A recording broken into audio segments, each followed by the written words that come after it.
The Synthol look is, in my opinion, the worst look that a bodybuilder can achieve. Today we will look at some examples of professional bodybuilders that hopped up on the bodybuilding stage, pumped full of synthol, or if not synthol, some sort of site enhancement oil. And as this practice did stem from bodybuilding, in my opinion, it did spill over to the public. And that gentleman was maybe the Brazilian Synthol man, I think. And this is the Russian Synthol kid. It is a disgrace, in my opinion. It's despicable. This is probably the first guy that I've ever seen with this type of look. Greg Valentino, I watched a documentary on him a long time ago. I'm sure you guys seen it too. I was not aware of a thing called synthol or any site enhancement oils, things of that nature. And bodybuilding was started to, be a health producing thing, to promote health. And these guys just do not look healthy one bit. And they deserve no recognition whatsoever for hard work and things of that nature. Because a guy like this, I'm not even going to name his name, a guy like this was given an award by Guinness Book of World's Record for having the world's largest arms. Now, to me, that is a disgrace. Anyway, for now, let us turn our attention towards the bodybuilding stage, and maybe even more disgraceful to have a bodybuilder do something like this. This is Scott Clean, and I don't even think this guy was a pro. He was a competitive bodybuilder anyway. I mean, look at the triceps. There is something in there. Synthol, Clean, Nolotol, probably all three. This guy is swollen. Wow. And his traps, I mean, hard to tell, but I mean, turn around, and yes, I would wager to say this guy had some oil pumped into those traps. He looks like he's mad at me for telling you guys that. But come on, Scott. You have to admit, you have something in there, in those traps. He did that to make his back shots a little better. What do you guys think of this back shot? Ring-a-ding-ding. That is a lot of oil.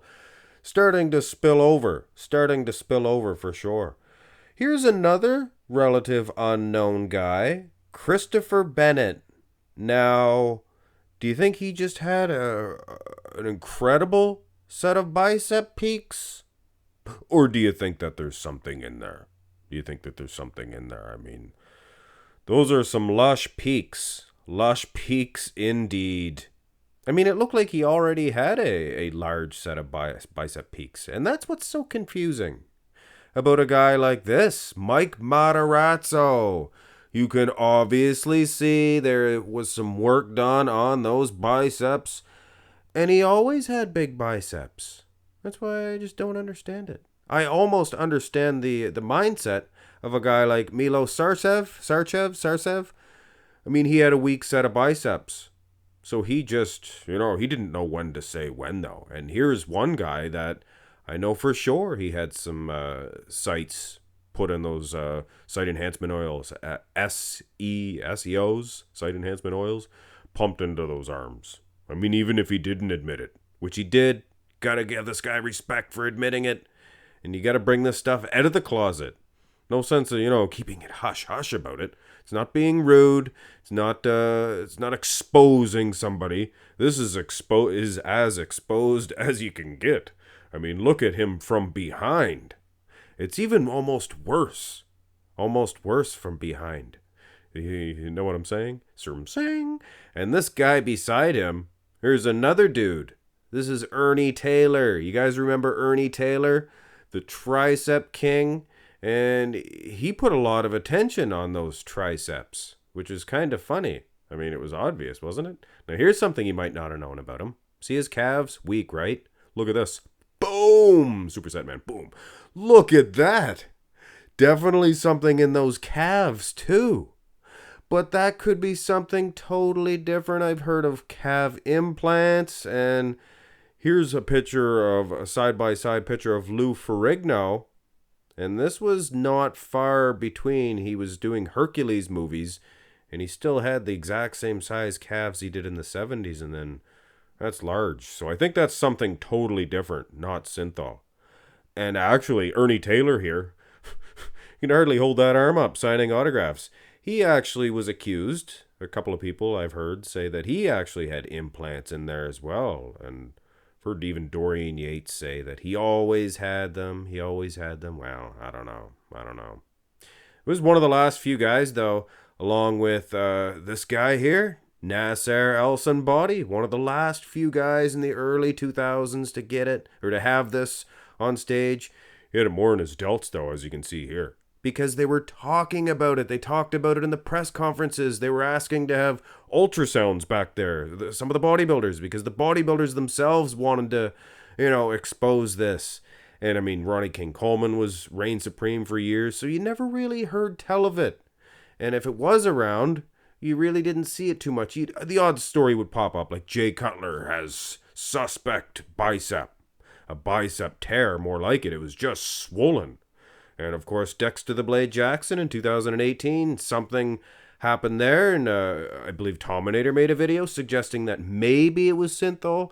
But obviously, I think it was some sort of, bicep tear, things of that nature. But you hear guys, credible guys that are in the business, saying that there are 70% of the top pros that are taking sites, that do, site enhancement oils, and they just do it more discreetly, but obviously, Hadi Chupin. A lot of people know about Hadi Chupin, one of the last few guys, that we're going to be looking at, and he got very offended. He threatened to sue Dave Palumbo, saying he ruined his chances for winning the Olympia, but obviously, Bob Ciccarello, he's obviously not in cahoots with Dave Palumbo. He said you could see it more in person, and that's obviously why he didn't win. Because in my opinion, he was shredded, ripped, peeled, and poised to win the 2021 Olympia. But, hey, delts matters. Even Justin Rodriguez, hey, I love the guy. He is awesome. But, I mean, take a look. Make a decision for yourselves. Is that too much in the delts? I think, yeah, just a tad. And bodybuilding is not the only sport to have guys pumping site enhancements in their biceps, delts, things of that nature. This is Manfred Holberl, and he was a World's Strongest Man contestant, and still till this very day, people accuse him of pumping up those guns full of Synthol. But the guy was so strong, it's hard to imagine that he would even want to, right? But anyway, when I was a kid, I remember Ahmed Johnson, the pro wrestler. He definitely had something in those triceps. I remember noticing that. And you know what? It's good to bring this stuff to the attention of the public. Otherwise, you don't know how far it could get if people just, turn a blind eye on this and ignore it. I mean, this could be your Mr. Olympia someday. If not, drawing attention towards this. Anyway, hit thumbs up on the video if you did find it entertaining and enjoyed it. And subscribe to the channel if you have not already. Have a great day.